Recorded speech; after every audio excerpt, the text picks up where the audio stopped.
Not for sale. That's the message from Danish and Greenland officials to President Trump.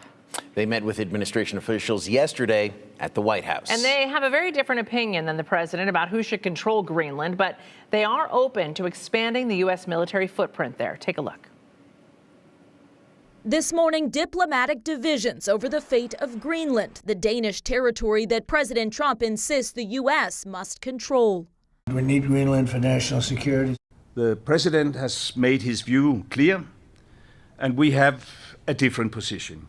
Foreign ministers from Denmark and Greenland meeting at the White House with Vice President J.D. Vance and Secretary of State Marco Rubio, who says President Trump would prefer to buy the massive island territory, a proposition that could cost as much as $700 billion, according to three people familiar with the estimate. Denmark, a NATO ally, insists its territory is not for sale.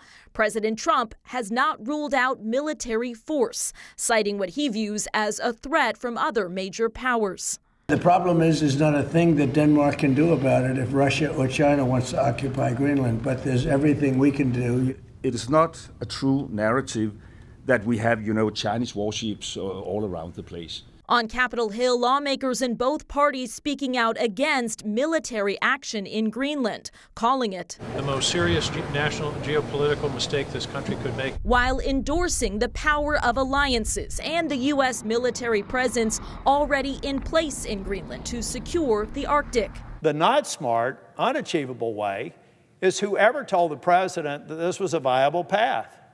It doesn't make sense.